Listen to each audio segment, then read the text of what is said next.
todos. Hola Lucas, buen día, ¿cómo te va? Buen día, Nicolás, ¿cómo andan ustedes? Bien, todo muy bien. Bueno, hoy vamos a estar charlando con Lucas, Lucas Romero, que es analista de Sinopsis, una consultora política. Lucas es especialista en ciencias políticas y bueno, tiene y dirige la consultora. Vamos a estar conversando respecto de las perspectivas y los distintos escenarios frente a las elecciones de este día domingo y bueno, y qué es lo que viene. Así que nada, buen día Lucas, ¿cómo andás? Si querés, me gustaría también un poco entender cómo llegamos a este punto, ¿no? Cómo fue la evolución y cómo llegamos a este punto.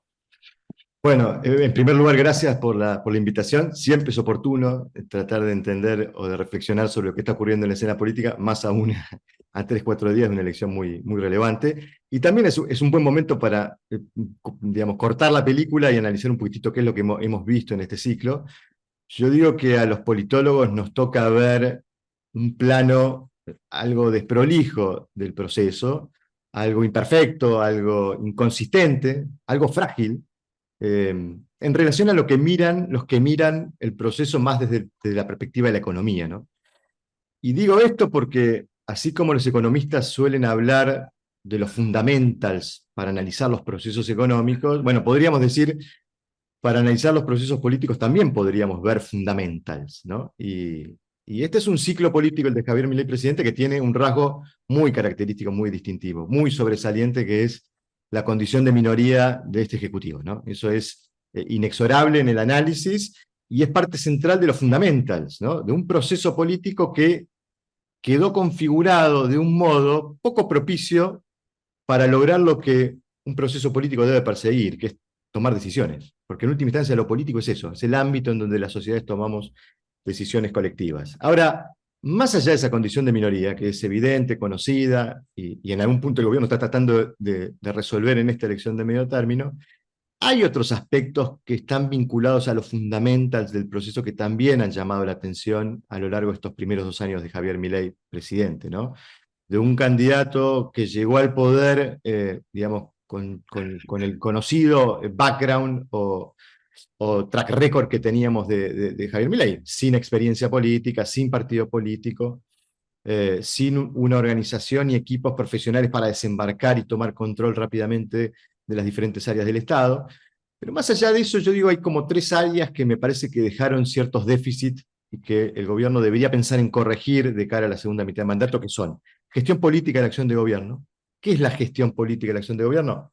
Gestionar las relaciones con el resto de los actores en orden de proveer que esa gestión produzca los resultados necesarios para conseguir los objetivos políticos propuestos. Nada más que eso.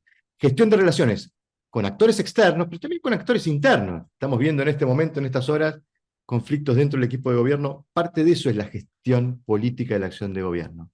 Segundo elemento, praxis política. Cómo se actúa en la escena política, cómo se comunica, cómo se relaciona uno con el resto de los actores. Hemos visto muchos errores de comunicación, un presidente que la gran parte de la primera mitad de mandato se la pasó insultando, finalmente después dejó de insultar, que tuvo gestos de maltrato, no solo hacia opositores, sino hacia aliados, actores que le habían venido proveyendo apoyo, y muchos errores de praxis política, de cómo actuar en la escena política, para un actor que llegó al poder alimentándose de la incorrección política, pero que en el poder esa fuente de alimentación de legitimidad termina siendo un poco inconveniente. Y finalmente, el aspecto sobre el cual me quiero zambullir, y me parece que sería como, bueno, Nicolás, introductorio para entender un poco la escena electoral, que es la estrategia política. Y si me permitís, quiero compartir una presentación que acompañe un poco la reflexión. Voy a Dale. compartir pantalla. Gestión y Porque, praxis, Lucas, antes de meternos o sí, zambullirnos en estrategia, gestión y praxis de alguna manera es como preparar el terreno dentro de la posición en la cual parto, ¿no? De la debilidad que vos mencionabas inicialmente, y la praxis sería como la ejecución de esa planificación de las relaciones digamos, la vinculación y la ejecución de las dos cosas. exactamente, la acción concreta del actor en la escena. Cómo se Correcto. actúa en la escena, cómo se comunica, cómo se vincula con el resto de los actores. Eso se da en el marco de una estrategia política, ¿no? Que conduce o debería conducir el desarrollo y el desempeño del actor en la escena. Ahora, ¿por qué digo que la estrategia parece ser un aspecto muy medular para entender cómo llegamos acá y qué podemos obtener de conclusión del resultado electoral del domingo, ¿no? Porque Milei fue un candidato, a diferencia del resto de los candidatos que disputaron la elección presidencial del 2023, que le agregó al problema económico que enfrentaba la Argentina un problema político, que era tener que ordenar la macropolítica. Hablamos mucho de ordenar la microeconomía, perdón, la macroeconomía, pero también Milei planteaba el desafío de ordenar la macropolítica. ¿Qué es ordenar la macropolítica? Bueno, ordenar y configurar el sistema para tomar decisiones. En estas condiciones en las que llegó Milei, el sistema estaba configurado de un modo muy poco propicio para tomar decisiones, con lo cual Milei tenía la urgencia de resolver este problema, de resolver el problema de cómo construir una mayoría para tomar decisiones. Eso era ordenar la macropolítica para Milei. Y acá uno miraba el desarrollo de la escena política argentina, cómo se ha venido organizando, veíamos ese bicoalicionismo que teníamos en 2019 con el peronismo y Juntos por el Cambio, la elección 2023 que nos presenta la emergencia de Milei, que divide la representación del voto no peronista, que era mayoritario y que termina juntándose en el balotaje, esto ya es conocido, pero hago este recorrido porque la pregunta que nos podemos hacer es hacia dónde estamos avanzando en materia de organización del sistema político. Milei está logrando avanzar hacia un agrandamiento de su minoría del 30% o está pudiendo avanzar mucho más y ya empezar a configurar un orden más bicoalicional como el que teníamos en 2019, con él liderando todo ese ecosistema de apoyos y de actores políticos que representan el no peronismo dentro del sistema.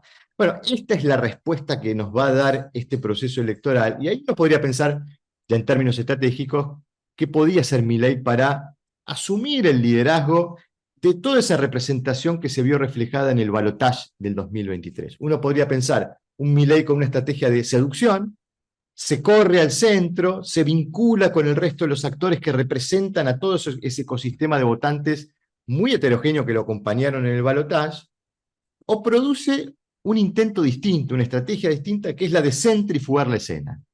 ¿Cuál es la diferencia? Bueno, en la primera hay un intento de cooptación, digamos, por la vía de la seducción del resto de los actores. En la segunda hay un intento de cooptación por una vía más hostil.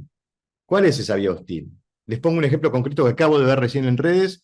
Federico Sturzenegger cita un video de Caputo ayer y dice: yo creo que el que no quiere que vuelva el kirchnerismo al poder, el que vota por una opción distinta a la libertad más, está tirando el voto. Eso es la centrifugación. Es el intento de transmitirle a la gente, bueno, señores, acá hay dos opciones. Es el peronismo, es el kirchnerismo, somos nosotros. Elijan, el resto de los actores no me importa, esfuerzo a que los votantes se vean, digamos, amenazados por esa disyuntiva. Bueno, No hay avenida del medio, claro, priorizar la elección de vuelta. esta ha sido la estrategia de Milei. Esta ha sido la estrategia de Milei, la de intentar de armar un partido propio, un liderazgo propio, construir una mayoría propia y no ajena, no producto de la vinculación o la seducción del resto de actores. Milei no se corrió al centro de la escena. Milei se alejó y polarizó con el peronismo para tratar de centrifugar la escena.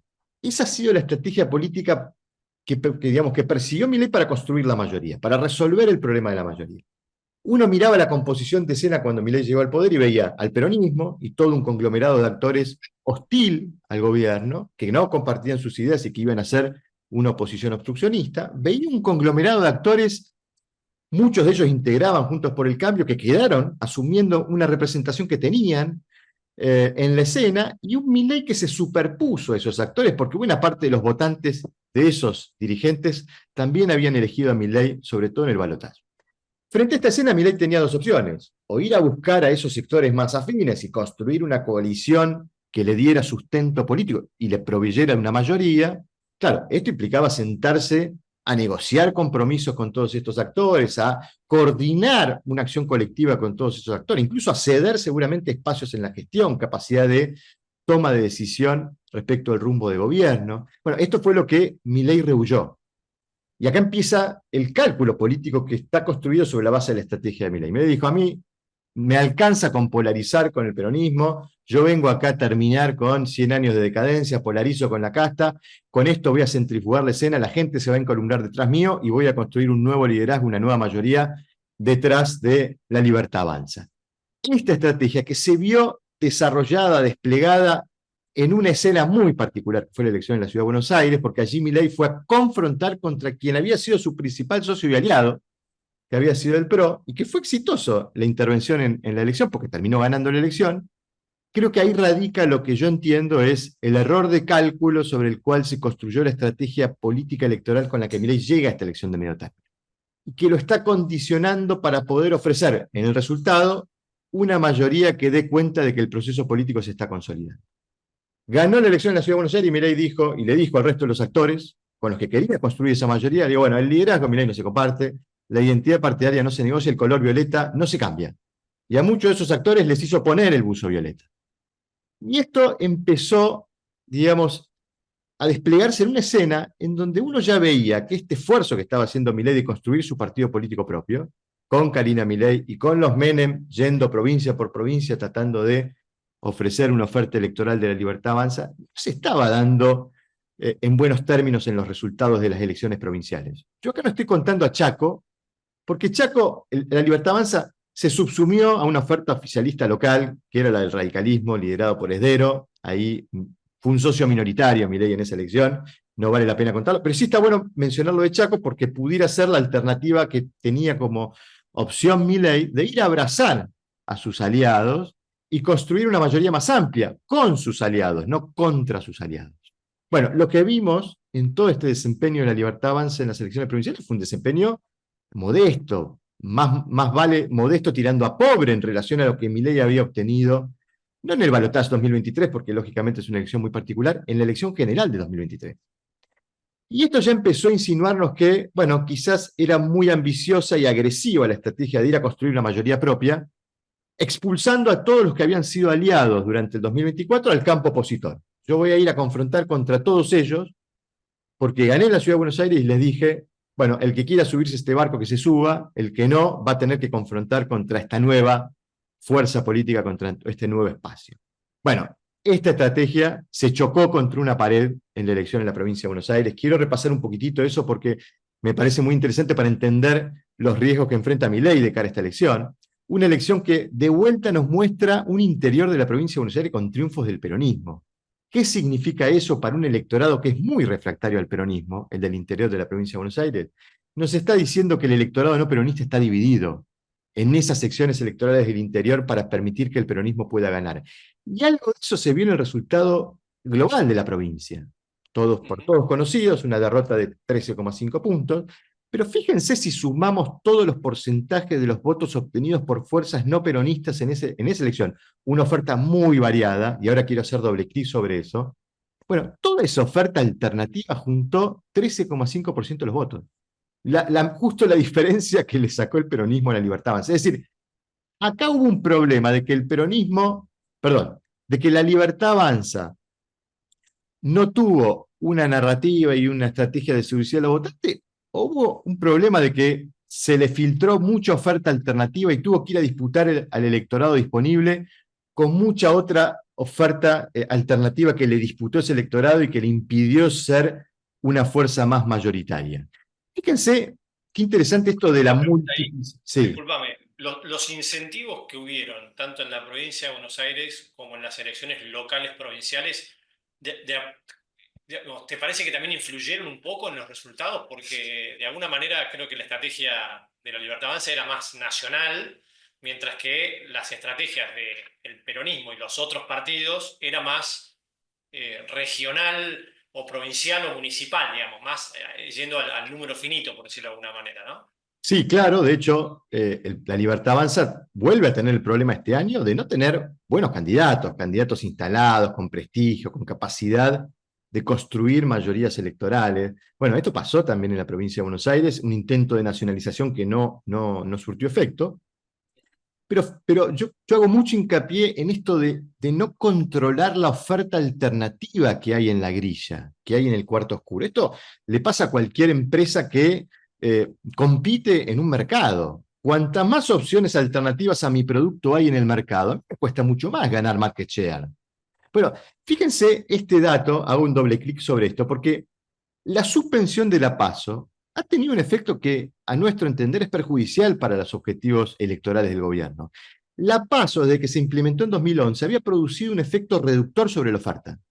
Antes de la implementación de la PASO, y tomamos en este análisis la cantidad de listas de candidatos a diputados nacionales presentadas en cada provincia, había 10 listas por provincia.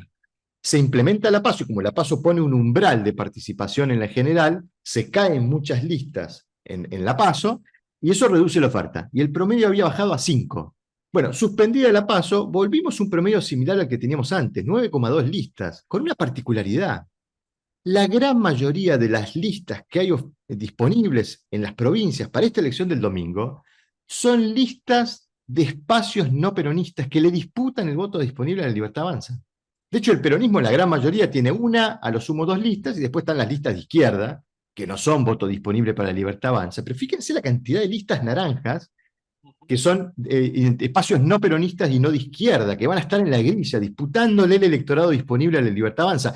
Hagamos el ejercicio de pensar la elección en la provincia de Buenos Aires como si hubiera sido una PASO. Fíjense el efecto que hubiera tenido, ¿no? Todas estas listas que le acabo de desaparecer no hubieran estado en la oferta electoral. Claro. Y ahora piensen cómo le podría ir a la Libertad Avanza sin toda esa oferta alternativa. Seguramente mucho mejor, porque tendría solamente allí un espacio que le disputa el voto disponible, que sería Somos Buenos Aires. Bueno, hubo errores también en la forma en que se modeló la estrategia electoral para esta elección. El gobierno va a tener mucha oferta alternativa y se ha hablado mucho del ausentismo. Quiero también tocar este tema porque en la provincia de Buenos Aires también tuvimos ausentismo en esa elección del 7 de septiembre, cayó mucho la participación. Pero fíjense si comparamos un poco lo que fue la participación de esta elección con la elección presidencial, vamos a ver que las zonas en donde cayó mucho la participación no son zonas muy favorables a la Libertad Avanza o al no peronismo. Todo lo contrario. De hecho, vamos a citar dos circuitos electorales. 635D, esto es Virrey del Pino. Allí el peronismo ganó por más de 40 puntos de diferencia. Allí participó menos del 50% de la gente. Cuartel Quinto, Morenos, el circuito 663D. Ganó el peronismo por casi 40 puntos, allí participó menos del 50% de la gente. Hay circuitos en Florencio Varela donde tenemos la misma situación, es decir, ¿quiénes no fueron a votar? Si miramos los datos, y este gráfico nos lo va a mostrar, cada puntito que ven allí es un circuito electoral del Gran Buenos Aires, el eje horizontal nos marca el promedio de nivel socioeconómico de ese circuito, el eje vertical nos marca el nivel de participación.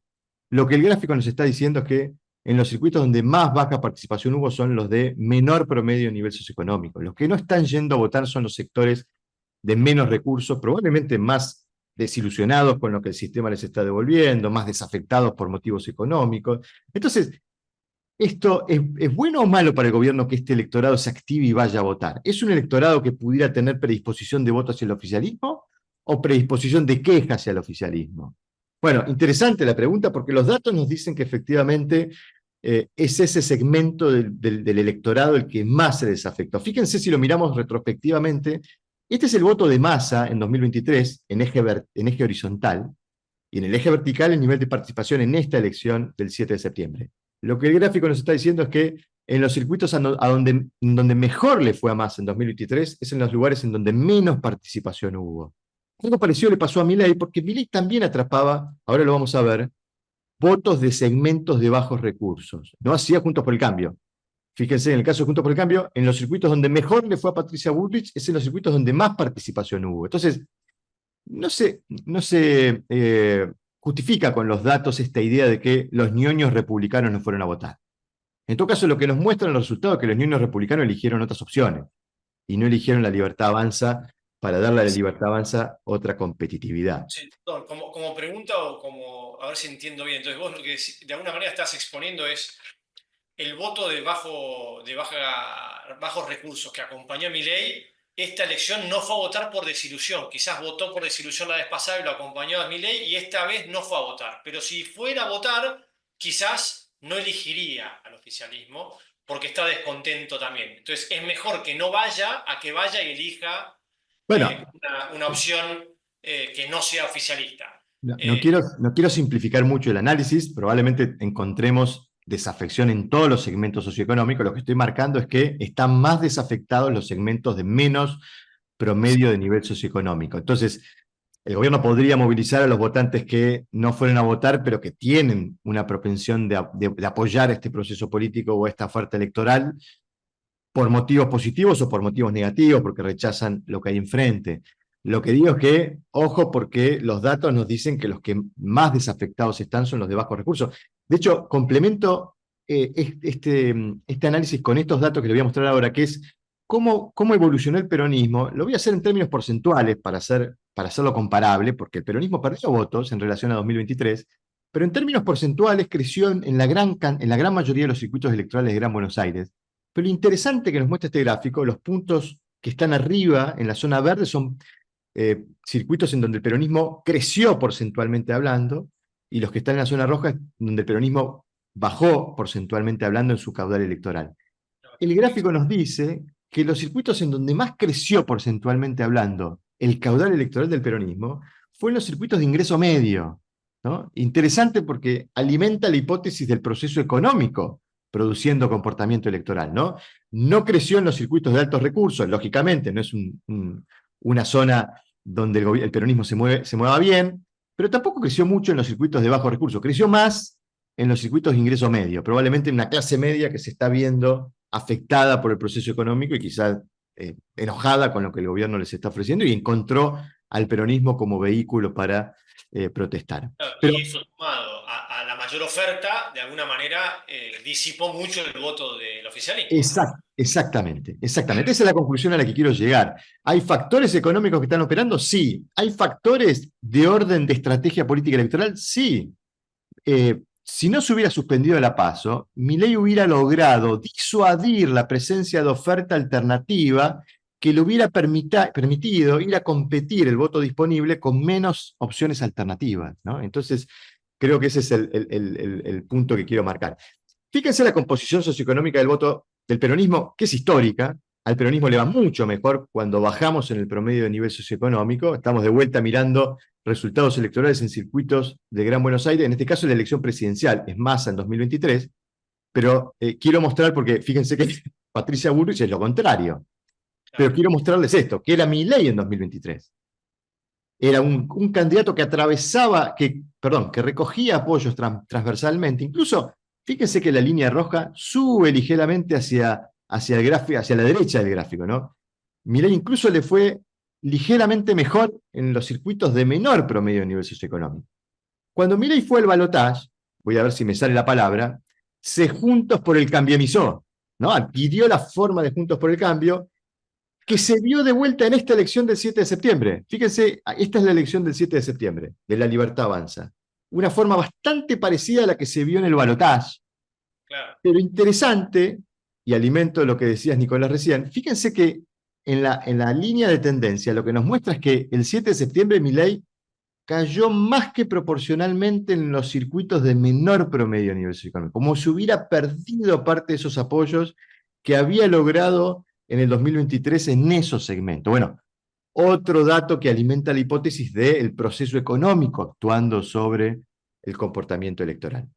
Bueno, en definitiva, elementos que nos ayudan a pensar aspectos vinculados a este proceso electoral que está muy focalizado, y vuelvo al punto inicial de mi reflexión, sobre las condiciones de gobernabilidad, ¿no? Que es un poco lo que hoy está planteando Estados Unidos. Bueno, anda a conseguir condiciones de gobernabilidad. Esta es la confección de la oferta, ¿no? Fíjense, todas las listas de la Libertad Avanza en todas las provincias, el peronismo que va a estar en todas las provincias, pero con diferente denominación, va a haber que sumar todos esos nombres. Incluso en algunas provincias el peronismo va dividido, no pudo resolver la interna y va a tener listas alternativas. Después está todo lo que Provincias Unidas presentó o que está referenciado en ese espacio, no solo los que son de gobernadores, y después los oficialismos provinciales.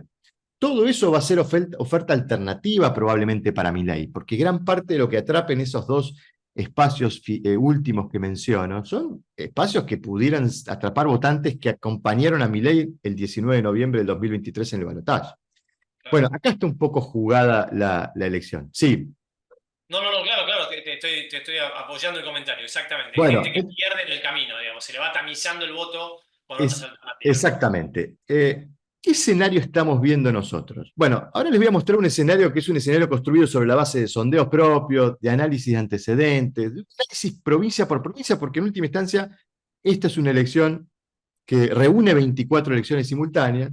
Bueno, nosotros estamos viendo este escenario, un escenario de paridad con ligera ventaja para el peronismo. Esta ligera ventaja se dio en nuestro seguimiento en las últimas semanas, pero que nos muestra un escenario abierto, ¿no? Que dentro de la variabilidad, de las dificultades que tiene, sobre todo una encuesta nacional para definir resolución de elecciones provinciales en una elección legislativa, sumado a las dificultades que estamos teniendo en la encuestología, bueno, la composición de escena que nos hacemos es esta, de una elección que parece estar abierta, que puede mostrar una derrota para el gobierno, pero que pudiera mostrar también una victoria, y con mucha oferta alternativa, ¿no? Vemos a Provincias Unidas con capacidad de juntar entre 9 y 11% de los votos, vemos a la izquierda, habitualmente la izquierda junta esto en todas las elecciones legislativas, entre 5 y 6% en todas sus ofertas, ¿no? Porque no hay una sola lista de izquierda, fuerzas provinciales que pudieran atrapar entre 3 y 4% de los votos,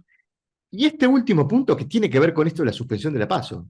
Vamos a ver mucho chiquitaje que agregado puede llegar a juntar entre 8 y 10% de los votos. Esta es nuestra proyección y esta es la composición de escena que estamos viendo. Es una composición de escena que no nos muestra un gobierno como pensaba hace 4 o 5 meses atrás, arrasando y pintando el país de violeta, una elección, perdón, un oficialismo que está tratando de disputar el triunfo nacional para mostrar que efectivamente hay una mayoría de argentinos que sigue apoyando la propuesta del gobierno, el rumbo de gobierno. ¿Cómo se traduce esto en condiciones de gobernabilidad? Porque, digamos, independientemente de que pueda haber algún escenario desviado, no vamos a decir que no pueda ocurrir, pero si estamos más o menos pensando en esos márgenes de error respecto de la composición de escena, ya más o menos podemos hacernos una idea de qué condiciones de gobernabilidad va a producir este electorado, ¿no? Y acá empezamos a mirar cómo esto se traduce en bancas, tanto en la Cámara de Diputados como en la Cámara de Senadores. Y decimos, es muy difícil que el gobierno logre el tercio con bancas propias, pero también es muy difícil que no lo logre con las bancas que pueda aportar el PRO.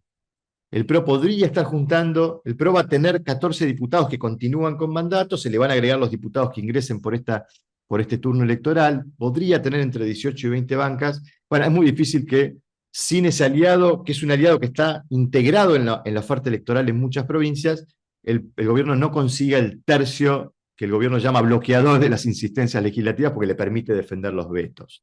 ¿Por qué decimos que es difícil que consiga el tercio con bancas propias? Porque no hay que olvidar que en la estrategia de alianzas que persiguió el gobierno para esta elección, el gobierno entregó muchos lugares de zonas centrales, ¿no? Hay 2 diputados del PRO en la lista de la Ciudad de Buenos Aires que podrían entrar, de los 6 que podría meter el oficialismo, veremos si logra meter los 6. Hay 3 diputados del PRO en la provincia de Buenos Aires que podrían entrar entre todas las bancas que la Libertad Avanza gane. Hay diputados de Cornejo en Mendoza, hay diputados de Frigerio en Entre Ríos, hay diputados de Esdero en Chaco. Es decir, no todo lo que esté contado como bancas que gane la Libertad Avanza el domingo a la noche hay que contárselos a la Libertad Avanza. Hay que tener presente esto porque esos diputados muy probablemente no vayan a integrar el bloque de la Libertad Avanza. ¿Pueden ir a integrar un bloque afín? Sí. ¿Pueden ir a integrar un interbloque? Veremos. Pero muy probablemente no vayan a formar parte de la Libertad Avanza porque van a responder a sus gobernadores. Y en todo caso, Macri ha dado evidencias de que él no tiene intenciones de fusionarse en un mismo bloque en el Congreso. En todo caso, podría estar la especulación de la conformación de un interbloque con el PRO. Pero remarco esto porque por eso decimos que es muy difícil que el oficialismo logre los 2 tercios con las bancas propias. Le faltan muchas bancas al oficialismo para llegar a las 86 que necesitaría, y estos resultados que estamos proyectando no nos permiten asegurar eso.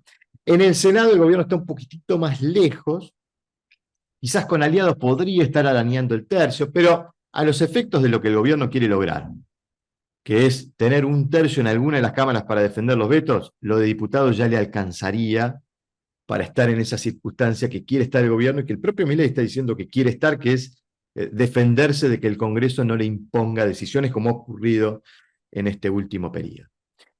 Ahora, quiero poner en contexto esto, porque digamos, si nos dejamos guiar por lo que el presidente dice, y él dice que su objetivo es lograr el tercio, uno podría decir, bueno, qué bueno que el presidente logre el tercio, esto va a mejorar mucho las condiciones de gobernabilidad. Bueno, es relativo, ¿no? Si uno tuviera un gobernalómetro, si se me permite el término, ¿no? Para medir las condiciones de gobernabilidad, uno podría decir, si uno tiene mayorías en las cámaras, tiene plena gobernabilidad. Si uno tiene entre la mitad más uno y un tercio, empieza a estar en terreno de gobernabilidad limitada, porque tiene que negociar con otros actores para juntar mayorías. Si uno está en el límite inferior de la gobernabilidad, no es la mejor situación para pensar en sacar leyes. Es cierto que el gobierno, con el PRO y con aliados, podría construir las mayorías para sacar leyes.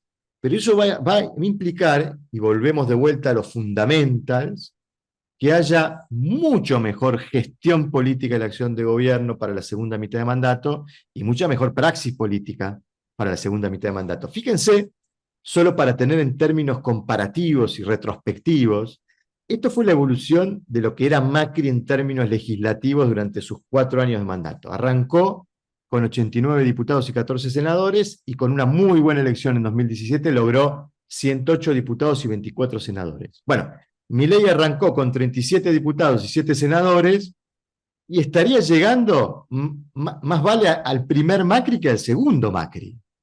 Y estamos planteando un escenario optimista, ¿no? Donde se juntan 83 diputados, 20 senadores. Es decir, es una escena que va a seguir estando modelada por este rasgo distintivo que tiene la naturaleza de este ciclo político, que es la restricción decisional sobre este poder ejecutivo. Por eso, todas estas dudas y estas inquietudes, sobre todo, lo eran del Fondo Monetario hace 2 años atrás, ahora son del gobierno de los Estados Unidos, que está ayudando y mucho a este gobierno, de decir, bueno, vayan a construir gobernabilidad, porque necesitan sacar leyes del Congreso. Uno puede fijarse objetivos legislativos, ¿no? Defender vetos. ¿Qué se necesita para defender vetos? Un tercio, en alguna de las dos cámaras. Con eso ya se puede defender los vetos porque la insistencia legislativa requiere de parte del Congreso las 2/3 partes de las dos cámaras, con lo cual, teniendo un tercio en alguna de las dos cámaras, ya se bloquea la insistencia legislativa. Ahora, ojo que eso no es defender decretos, no es defender DNU, y no estoy haciendo referencia a la reforma que se está proponiendo que pudiera materializarse. Con las condiciones que hay hoy para validar los decretos de necesidad de urgencia en el Congreso, se necesita al menos la mayoría de alguna de las dos cámaras, porque hay que aprobar el DNU en el recinto. Entonces, de hecho, esto fue lo que ocurrió, por ejemplo, con el DNU que aprobó el acuerdo con el Fondo Monetario. Se aprobó solamente con una mayoría en la Cámara de Diputados. Ni se trató en el Senado, no fue necesario, porque ya con esa validación el DNU quedaba como vigente y válido. Bueno, para sacar leyes lo conocido, puede requerirse 2 tipos de mayoría, la simple, que es la mitad más uno de los votos, o la absoluta, que es la mitad más uno de los miembros de la Cámara. Acá hay, dependiendo qué tipo de reforma se está intentando sacar, hay diferentes tipos de mayoría, y después mayorías más calificadas que son, por ejemplo, la posibilidad de asignar jueces, que es algo que el gobierno intentó porque hay 2 sillas vacantes en el máximo Tribunal de Justicia que no han podido ser cubiertas. Bueno, allí se necesita una mayoría más calificada, esto es un poco más complejo. Pero en todo caso, lo que quiero poner en perspectiva es que un tercio parece ser un objetivo muy modesto en términos de garantizar que el proceso político produzca decisiones, que eso es lo que debe garantizarnos fundamentals políticos, como dije al comienzo. Es clave Pero, para impulsar y poder defenderse, digamos. Si no tiene eso, tiene un riesgo grande de poder llevar adelante cualquier acción, ¿no? Tanto sea por impulso de DNU como para protegerse frente a leyes que ataquen contra el programa económico, como vimos este año, vetándolas. Ahora, exactamente. Yo están te diría, lejos, como ponías vos, de construir una cantidad suficiente para poder impulsar desde el Congreso propuestas, sino que todo va a tener que ser vía negociación y vía alianzas, pero de una manera débil igualmente. exactamente. Ahora vamos a analizar, pero podríamos decir, Nicolás, en términos futbolísticos, decir, bueno, uno necesita una buena defensa para que no le metan goles, ¿no? Claramente. Ahora, no alcanza con eso para ganar un campeonato y ganar partidos, ¿no? Se necesita también ofensivas y poder meter goles me parece que por ese lado están todavía los déficits en términos macropolíticos. De vuelta, vuelvo con esta idea de utilizar esa propia terminología de la economía, pero también esta vez volcada a la política.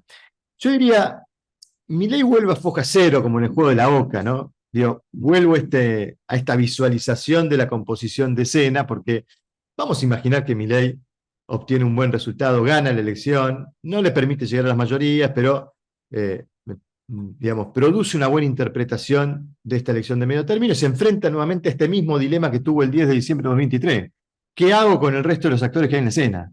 Lógicamente, Milei no puede pensar en lograr acuerdos con actores como los que están referenciados en el peronismo, que han tenido una actitud obstruccionista, que no tienen nada que ver con las ideas que propone Milei, pero de vuelta a pensar cómo va a ser su vínculo con todos esos otros actores no peronistas, no mileístas, a los que el propio presidente por mala praxis maltrató durante sus primeros 2 años de mandato, creyendo que tenía la opinión pública a su favor y que con eso alcanzaba para disciplinar a esos actores, y que hoy le está pasando factura porque además a muchos de esos actores los empujó al campo opositor a competir en estas elecciones de medio término. Bueno, yo digo que acá, y lo voy a describir en términos conceptuales o analíticos, Milei tiene dos opciones. Una es la vía coalicional, que es, bueno, plantear ahora un vínculo más coalicional con muchos de estos actores, tratar de integrarlos en un espacio más unificado de funcionamiento, de relacionamiento, quizás no necesariamente un mismo partido, pero sí una coalición que dé cuenta de que hay vocación y voluntad de apoyar. Esto requiere mucha pericia política, porque acá hay que alinear incentivos políticos, porque el resto de los actores tienen que tener incentivos para ir a coalicionarse con Milei, o la vía transaccional, que es decir, bueno, yo no me voy a juntar con ellos, pero sí sé que tienen vocación de diálogo y negociación, me voy a sentar a negociar con ellos, voy a transaccionar beneficios para poder juntar mayoría. Bueno, uno podría pensar que Milei hasta podría recorrer las dos vías, con algunas soluciones coalicionales, por ejemplo, con el PRO, buscar una integración más firme, con otros buscar la solución transaccional, con gobernadores de fuerzas provinciales, por ejemplo. Bueno, esas son, como, digamos, las dos vías que tendría Milei para poder construir mayorías. Pero mucho va a depender del resultado. Y quiero terminar un poco analizando cómo interpretar el resultado, porque puede el resultado disparar una dinámica política viciosa, digo yo, si es muy malo, o puede disparar una dinámica política virtuosa si es muy bueno. Cuanto más bueno, más virtuosa, cuanto más malo, más viciosa. ¿Qué estoy queriendo decir? Bueno, que si el gobierno tiene un mal resultado, vamos a suponer menos de 35% de los votos y pierde, ¿cuál es el riesgo? Bueno, que esto legitime la resistencia política del resto de los actores, que el resto de los actores interpreten que hay un rechazo de la mayoría de la opinión pública a la propuesta del gobierno y al rumbo del gobierno, y que esto complique la capacidad de poder avanzar con reformas para que la economía no esté tan pesada para poder avanzar y producir mejores resultados, y que eso afecte la capacidad que pueda tener Milei de estirar la paciencia social, de lograr que la sociedad no empiece a mostrarse impaciente respecto de los resultados que ofrece este gobierno. Esta es la dinámica viciosa, porque si se agota la paciencia social podría verse, digamos, mucho más afectado la fortaleza política y mucho más alimentada la resistencia política del resto de los actores de la oposición. Ocurre lo contrario si el resultado es bueno y dispara una dinámica más virtuosa, en donde se interpreta que el resultado es un refuerzo del liderazgo del presidente. Esto mejora las condiciones para alinear incentivos con otros actores opositores para poder avanzar con reformas, y esto permite un mejor desempeño económico, por lo tanto mejores resultados, y esto estira la paciencia social o produce satisfacción política en el electorado, y esto repercute en mayor fortaleza política.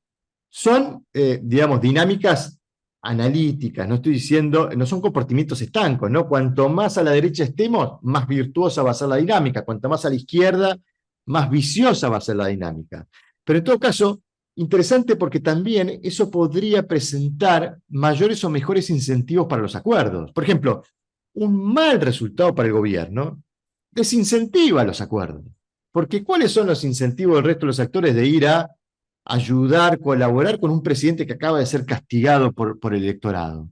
Bueno, la zona de un buen resultado empieza a generar buenos incentivos, pero también podría uno pensar, un excelente resultado para el gobierno también podría haber desalentado los incentivos, porque podría haber envalentonado el gobierno y dice, bueno, miren cómo gané, no necesito apoyo, y volvemos a ver el Milei emperador de la primera mitad de mandato, ¿no?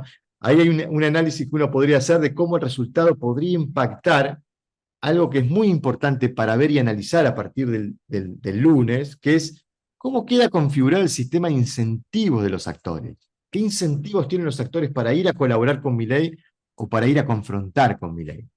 Y en última instancia, volvemos de vuelta a este esquema, perdón que me queda, pero quería ir a un aspecto que tiene que ver, bueno, qué esperar para la segunda mitad de mandato y, lógicamente, volver a lo que planteaba al comienzo, que es la necesidad de este gobierno de, bueno, ya no evitar que le metan goles, sino empezar a meter goles, empezar a producir reformas que ayuden a mejorar, dicen los economistas, la competitividad sistémica de esta economía, ¿no? Que baje el costo laboral, que baje el costo impositivo, que se pueda avanzar en más desregulaciones, que se pueda avanzar en privatizaciones que mejoren la calidad de la salud fiscal del Estado, que pueda avanzarse con reformas que mejoren, por ejemplo, la sustentabilidad del régimen previsional y otros aspectos vinculados a mejorar lo que sería la competitividad de esta economía, incluso la competitividad no cambiaria, ¿no?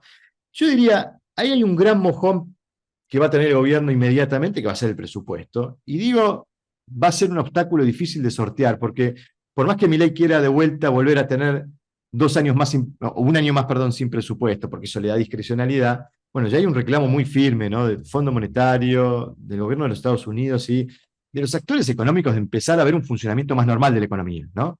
Que haya, digamos, un presupuesto que dé cuenta de cuál es el rumbo de la política fiscal.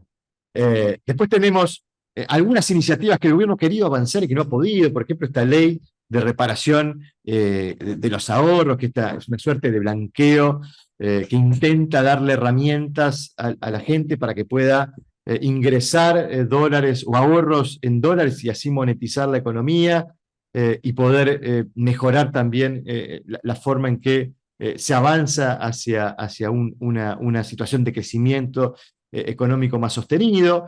Yo creo que en este caso puede haber allí condiciones transaccionales, lo mismo en el presupuesto.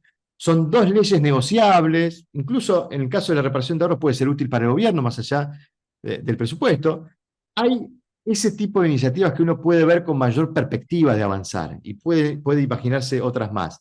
Ahora, lo que son La reformas más reparación de estructurales. ahorros, perdón, la reparación de ahorros lo ves tan, lo ves pronto, digamos, como el presupuesto, porque el presupuesto es bastante necesario hacerlo rápido, ¿no? Digamos, estamos hablando de que debió haber sido aprobado en septiembre, no salió y quedó postergado post elecciones, pero en definitiva, en el próximo mes, mes y medio tendría que estar aprobado esto, porque si Sí, no, yo creo que queda el gobierno va a postergar la aprobación para después del 10 de diciembre porque está en mejores condiciones de negociación, necesita sí. menos votos, con lo cual vamos a ver después de la elección todo un proceso de negociación de ese presupuesto, pero probablemente la votación la tengamos más adelante en el tiempo.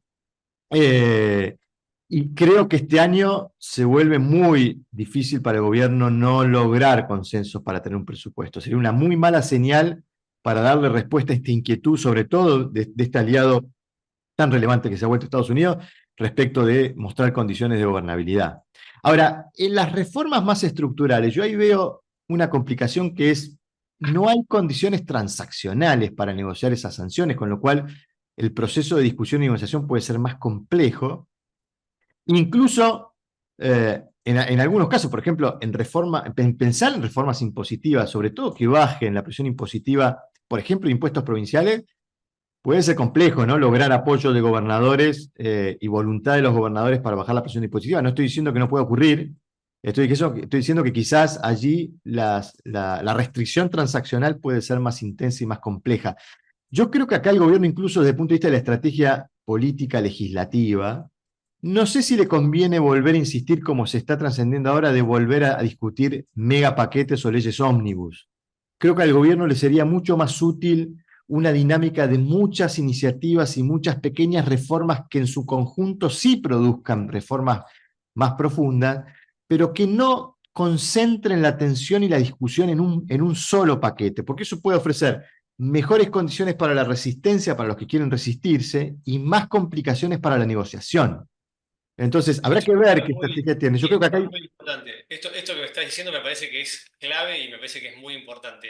de alguna manera lo que está sugiriendo es, al gobierno le va a convenir negociar modificaciones, ley por ley, punto por punto, encontrar los incentivos de cada uno de ellos adecuados como para poder manejar la agenda e ir haciendo los cambios, que ir como la estrategia que tuvo al principio del gobierno, que estaba muy débil, a negociar un paquete grande, medio imponerlo, ¿no? Digamos, no negociarlo, Sí, imponer un paquete grande, digamos. sí, y te cuento por qué lo creo así. Porque creo que no hay que desconocer o desmerecer que en la sanción de la ley bases no operó mucho la capacidad de negociación del gobierno, sino que operó mucho el peso de la legitimidad de origen.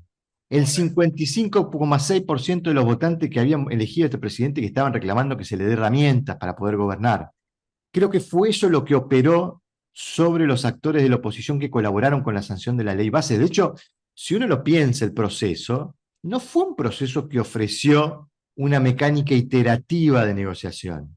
No, En realidad, el gobierno mandó una ley y de la oposición le mejoraron la técnica legislativa de la ley, que tenía muchos defectos, y después le fueron sacando pedazos y el gobierno fue aceptando lo que se le fue sacando y en algún momento hubo un consenso para avanzar con lo que quedaba y lo no. que salió.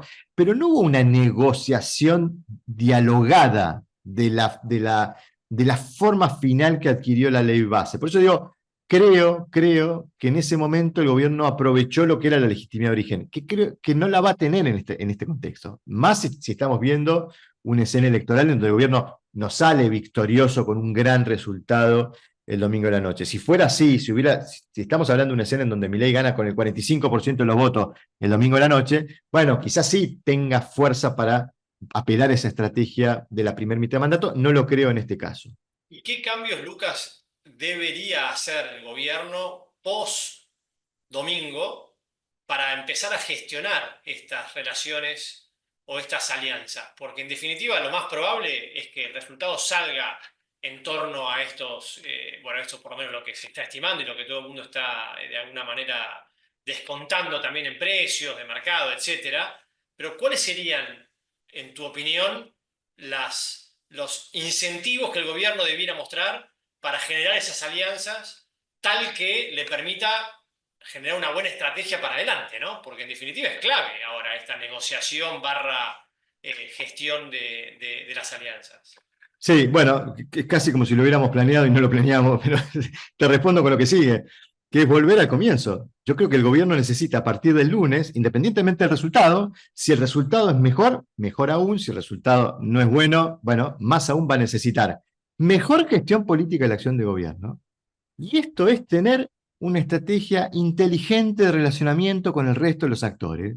Se acabó la idea de maltratar, insultar, tratar de rata, de degenerados fiscales, de apelar al público para forzar conductas en los actores de la oposición y no buscar una mecánica mucho más iterativa y dialogada de administrar esos vínculos. Entonces, me imagino al gobierno convocando a gobernadores, convocando sectores de la oposición a reuniones, a diálogo, a mostrar que está abierto a discutir detalles del rumbo si fuera necesario.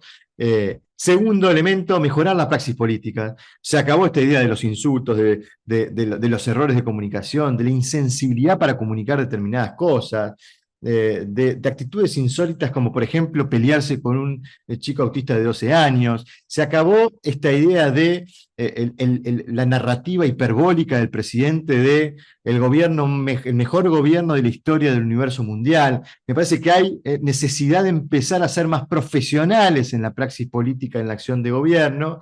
Y finalmente, algo de lo que he venido planteando, que es tener una mejor estrategia política. Eso supone eh, mirar el escenario, pensar cuáles son las urgencias, cuáles son las necesidades de este presidente. Y yo creo que el error más relevante en materia de estrategia política de este presidente fue entender que era mucho más prioritario para este presidente construir una mayoría que construir un partido propio. Y este es un presidente que se dedicó a querer construir un partido propio antes de construir mayoría durante la primera mitad de mandato. Y eso fue un error de estrategia política grave porque no fue una buena lectura de la escena, de lo que él necesitaba, de cuál era la urgencia. Creo que es una lectura que debe ser corregida a partir de la segunda mitad de mandato. Es decir, el partido político de Milei vendrá si hay consolidación política de su ciclo. Y para eso necesita terminar de resolver esencialmente los problemas económicos y para eso necesita producir decisiones. Esta es una economía que requiere de muchas decisiones que no se han tomado, que no se han podido tomar, y este presidente las necesita tomar. Entonces, creo que, ¿qué es lo que tiene que hacer el gobierno? En estos tres ejes mejorar, independientemente del resultado. Cuanto mejor sea el resultado, mejor va a ser la condición para lograr éxito en la mejora de estos ejes, pero en todo caso, sea cual fuera el resultado, va a tener que haber mejor gestión política de la acción de gobierno, mejor praxis política de la acción de gobierno y mejor estrategia política para la acción de gobierno. Perfecto, muchas gracias, Lucas. Te hago dos preguntas. Una primero Sí. a ¿qué señales debiéramos ver temporalmente? Lo pregunto. ¿Cuáles son las señales que debiéramos ver? Ya mencionaste el presupuesto y comentaste que lo ideal o lo que va a suceder probablemente es que se apruebe posterior al 10 de diciembre y que empiecen las negociaciones previamente. ¿Qué otras señales hay? Se están hablando de cambios de gabinete, se está hablando de que Karina sale un poco de la estrategia política y volverían otros actores dentro del gobierno. Se está hablando de que el PRO estaría buscando imponer algunos ministros en este cambio de gabinete o mezclar un poco del reflejo de la alianza entre la Libertad Avanza y el PRO. ¿Qué otras señales o cuáles serían las señales que debiéramos ver, digamos, en los Bien, próximos interesante. 3 semanas, 6 semanas, digo, de acá a fin de año, para tratar de Sí, entender hacia dónde va el gobierno? interesante y están asociadas a estos tres ejes, pero voy a dar, digamos, aspectos concretos que me parece que podrían ser síntomas de que hay una mejora. Primero, una mejor profesionalización de los equipos de gobierno, o sea, equipos de gobierno mucho más profesionales. Entonces, ahí ver la reformulación del gobierno que encara Milei, que ya está anunciada por motivos forzosos, porque muchos ministros tienen que asumir otros roles, pero también porque está en discusión la posibilidad de que el gobierno se abra a la integración de referentes de otros espacios que puedan ayudar a mejorar la gestión, a mejorar la calidad de la gestión y a profesionalizar la gestión de la cosa pública, que ha sido también un aspecto deficitario de este gobierno, producto de que llegó sin equipo, sin experiencia. Segundo, mejora en la identificación de autoridades que ayuden a controlar el proceso político. Podríamos ver síntomas, por ejemplo, reformulación de autoridades en el Congreso. ¿Quiénes van a ser las autoridades en la Cámara de Diputados? ¿Quién va a liderar el bloque del oficialismo? Digamos, ahí tenés aspectos que podrían ayudar a pensar que el gobierno está reconociendo que hubo errores en la primera mitad y que se va a gestionar mucho mejor la política. Podríamos saber ahí una promoción de actores más profesionales, con mucha más experiencia. Uno ha visto el Congreso, Nicolás, estos primeros 2 años, uno miraba las sesiones, las discusiones, y uno veía que los mejores defensores de las posiciones del gobierno en el Congreso eran los legisladores del PRO, los que defendían las posiciones, los que tenían técnica legislativa y estrategia legislativa para encarar las sesiones, para perseguir los objetivos legislativos. Bueno, quizás hay una reformulación de las autoridades en el Congreso pudiera ayudar a pensar que el gobierno está entendiendo en qué falló en la primera mitad de mandato y qué se puede mejorar. Y después te diría, yo vería todos los síntomas que den cuenta de una administración y una gestión mucho más inteligente de la relación con el resto de los actores. Eh, digamos, te pongo un ejemplo concreto. El gobierno está motorizando el Consejo de Mayo. Ese Consejo de Mayo está muy mal diseñado desde el punto de vista de la estrategia política, desde el punto de vista de la legitimidad política. Es un Consejo de Mayo que el gobierno eligió por su propia voluntad, firmó un decreto de los integrantes, no tiene ningún tipo de representación. Es cierto que hay sectores del sector privado que están representados, pero creo que ha sido muy mal confeccionado. Podríamos ver una mejor confección de ese consejo, con un proceso mucho más legítimo de la elección de los representantes, y que eso sea una instancia de diálogo y de promoción de acuerdos que después se transformen en leyes. Porque también el gobierno está diciendo, de ese ámbito van a salir muchas iniciativas. Bueno, yo creo que ahí hay también errores que pueden corregirse y que a su vez esa corrección sea síntoma de que estamos viendo mucha mejor política, mucho mejor orden macropolítico, si se quiere, para seguir con la terminología. Está clarísimo. Y después la otra pregunta que me surge, que es bastante reciente respecto a los actores y a las acciones que estuvieron tomando, es este rol de Estados Unidos. ya no solo impulsando a un fondo monetario intentando ayudar a Argentina con un programa nuevo aprobado a principios de este año, donde también le permitieron cierto nivel de flexibilidad en lo que fue principalmente la acumulación de reservas y los objetivos de cumplimiento, sino que ahora vemos un tesoro del gobierno de Estados Unidos involucrado directamente en la política monetaria. Una decisión por parte de Trump y de los actores del gobierno en como lo que fuera como una decisión geopolítica, ¿no? De tener una actividad y un apoyo a la Argentina bastante raro, ¿no? Bastante difícil de uno imaginárselo 6 meses atrás. ¿Qué crees que esto puede llegar a involucrarse o influenciar dentro de lo que es el arco político y la dinámica política? Bueno, a ver, toda ayuda puede ser bienvenida, y creo que en este caso estamos viendo una ayuda inédita, una ayuda pocas veces vista de un país como los Estados Unidos, que está garantizando casi que Milei evite de todas maneras, de cualquier forma, entrar en un default económico, un incumplimiento de sus compromisos de deuda, lo cual es un nivel de cobertura para el programa económico muy relevante. No queda muy en claro qué condicionamientos hay de por medio respecto de qué es lo que la Argentina debería hacer para poder seguir sosteniendo esta ayuda. Más allá de las expresiones de Trump, que creo que fueron expresiones que estuvieron orientadas específicamente a producir consecuencias electorales, tiendo a pensar de que hay un interés legítimo, legítimo en el sentido de que Estados Unidos puede tener sus intereses en la Argentina y con eso adquirir valor a la relación con la Argentina, pero yo no lo asocio tanto a la buena relación que puedan tener Milei y Trump. Esto que remarco lo digo en el buen sentido, es decir, yo creo que hay un interés genuino en muchos aspectos de cosas que la Argentina le puede ofrecer a Estados Unidos y que pueden ser aprovechadas en la relación que tenemos con ese país.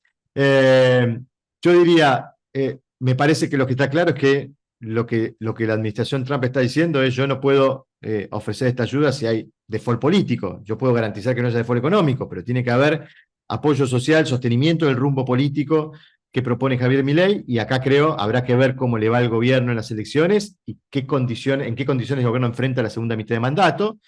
Pero en todo caso me parece que es una oportunidad para aprovechar, para ser inteligente, eh, no para tomar sin pensar qué hay a cambio, porque naturalmente se ha discutido mucho esta idea de que la Argentina tiene una economía complementaria con Estados Unidos, perdón, tiene una economía, digamos, competitiva con Estados Unidos, es decir, competimos por vender los mismos productos, entonces muchas veces esa relación puede tener algunos riesgos, pero en todo caso, digamos, estas dos reflexiones creo que se Es puede aprovechar. complementaria, también es complementaria, perdón, antes es complementaria desde el punto de vista digamos, minerales, Sí, el cobre, el litio, en lo esos base. aspectos sí, en otros aspectos no.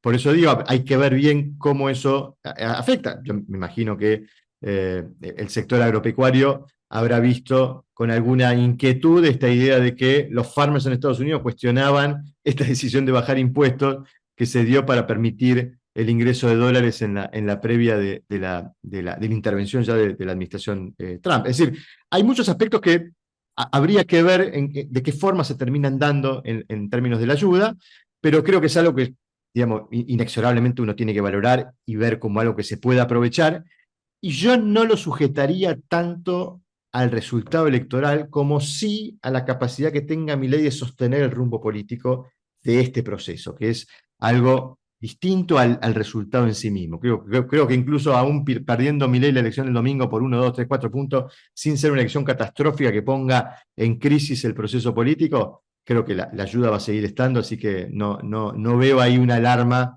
para estar tan pendientes de lo que pueda ser el resultado del domingo para pensar si esa ayuda sigue estando o no el lunes por la mañana.